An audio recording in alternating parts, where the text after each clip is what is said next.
last subject, deprogramming. Okay, deprogramming is the big boogeyman in Scientology. It's akin to psychiatry in Scientology. And it is such a dirty word. It's like, it's up there right alongside Nazi. Okay, deprogramming, deprogrammer. And just the way Scientology wants people to believe that what psychiatry is everyone's being lobotomized and given electroshock therapy. That's what Scientology wants everyone to think. That's what mental health is. It's lobotomies and electric shocks. They want, so that's the big boogeyman in mental health, but deprogramming was such a dirty word. And as a Scientologist, we were basically told that deprogramming is being kidnapped, being confined, and essentially North Korean brainwashing, but to get people out of cults, and that it's actually like a human rights violation. It's actually a crime. Deprogrammers go to jail. They break the law. What can you tell us about deprogramming back then, or what this similar thing is today? Is there any truth to what Scientology was saying about deprogramming, deprogrammers? What are your thoughts? Well, back in the 70s and in the 80s and going up to about 1990, 91, 92, there were involuntary deprogramming interventions. And that is that families realized that they could not access their loved ones, that parents would have a son or a daughter in a particular cult. They couldn't visit them. They couldn't see them, particularly if they raised any critical questions about the group, that they were cut off. This would happen to people in Scientology Sea Org, where families felt frustrated. They couldn't visit a son or a daughter that was in Sea Org very easily. They had to go through quite a labyrinth of filters before they could talk to them or see them. So having that kind of frustration, families would hire PIs, they'd locate somebody, they'd hire a team, they would then abduct them, hold them against their will, but they were not really kidnapped because they weren't being held for ransom, and they weren't being threatened with death if certain conditions weren't met or whatever. In fact, it was their own family that was holding them against their will in order to have a period of time, 5 or 6 days or whatever. Typically, it would be, I would say, anywhere from 3 to 6 days. That would be a deprogramming session or succession of days, to just talk about what the family was worried about, why the family was concerned about a particular group or leader, what their concerns were. And they would abduct their family member because they felt that there was no other way to have time with them because the group would not allow it. Now, having said that, I participated in some of these involuntary deprogrammings back in the late 80s up until 1990. And back then, which would be 35 years ago, I stopped because, quite frankly, people were being arrested and people were being sued. And I was sued by Kendrick Moxon, who basically recruited a young man that I had tried to deprogram. It was an unsuccessful intervention. He went back to a group, not Scientology, and Kendrick Moxon encouraged a local prosecutor to file criminal charges against me. I went through a criminal trial. I was acquitted by the jury. Then Kendrick Moxon became this young man. His name is Jason Scott.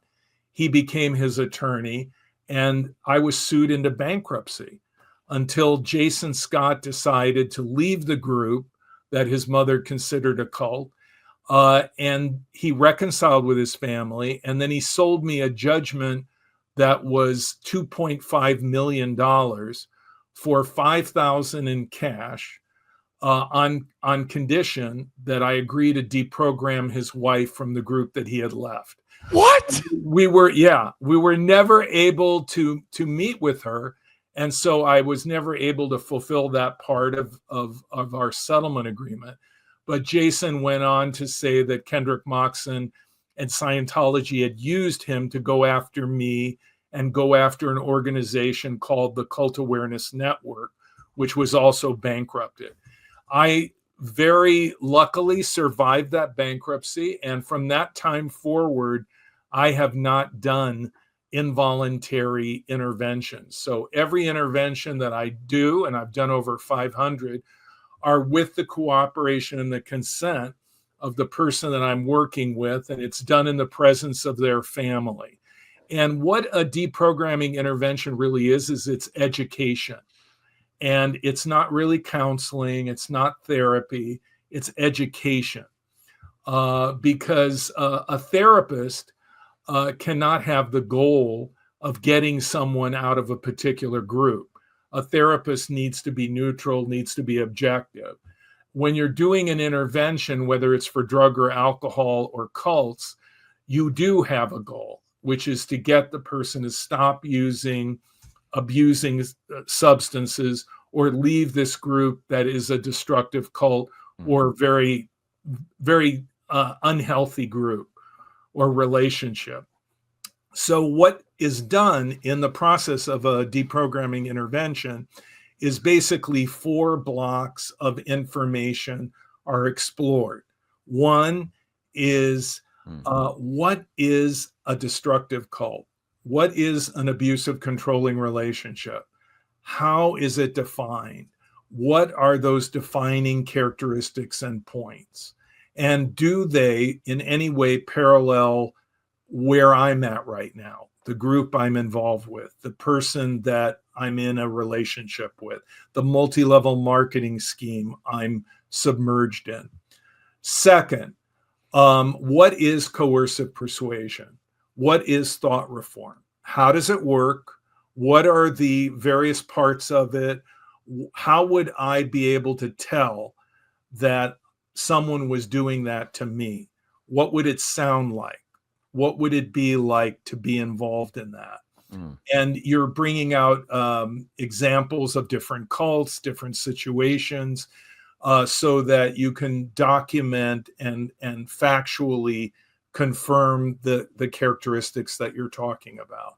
And then number 3, what information is there that you don't know that you should know about the group that you're involved in? Are they hiding information from you? Are they keeping secrets from you? Don't you feel that you would be better off to be more fully informed so that you can make a more informed decision about whether or not you wish to continue with the group? And so you're bringing out research material, for example, with Scientology, research about L. Ron Hubbard, about David Miscavige, about people that were treated badly in Sea Org, about Narcanon, about the Purification Rundown, about the e-meter, about keeping files on people, and so on. You're bringing all that out and you're talking about it with the person in an effort to more fully inform them so that they can make a more informed decision.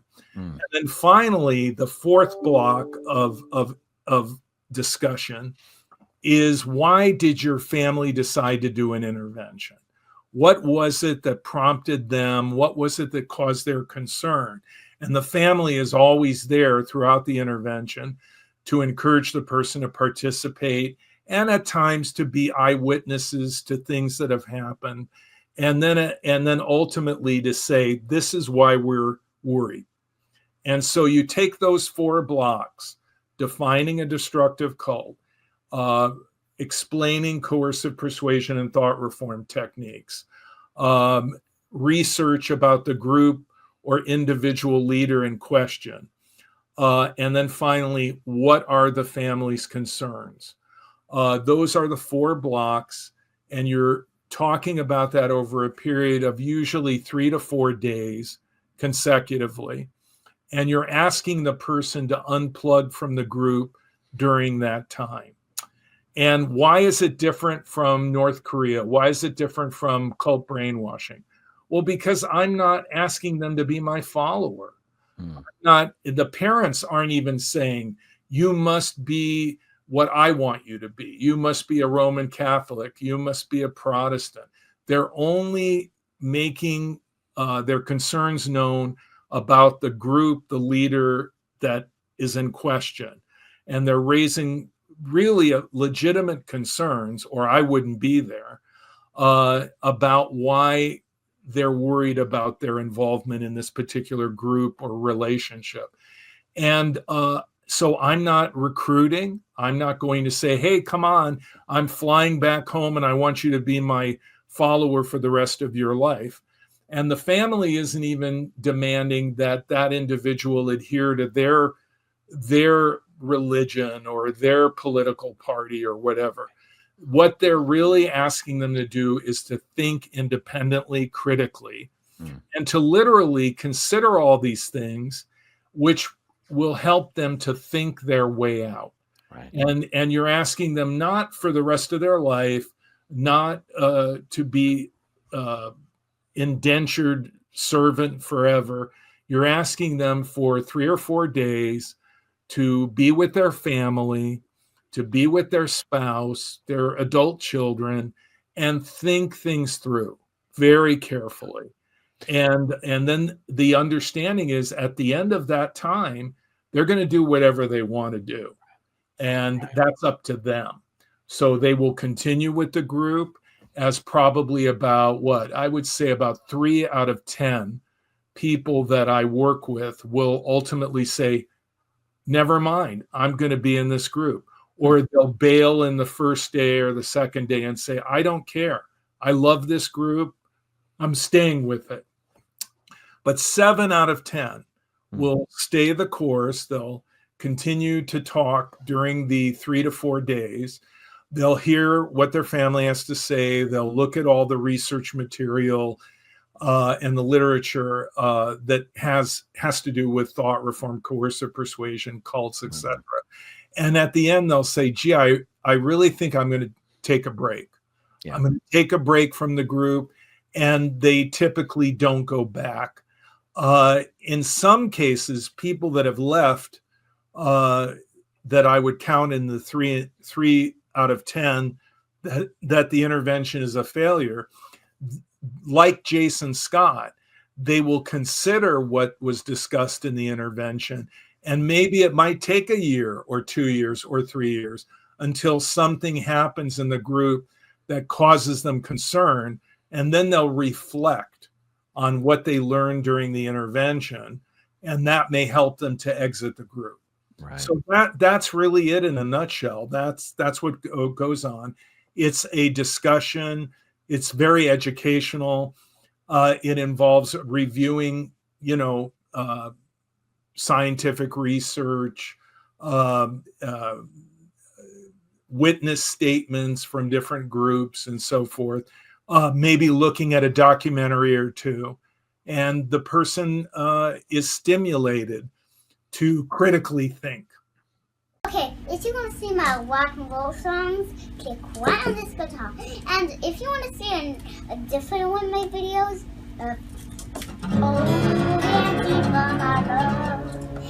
then you could click right inside here. If you have subscribed or not, subscribe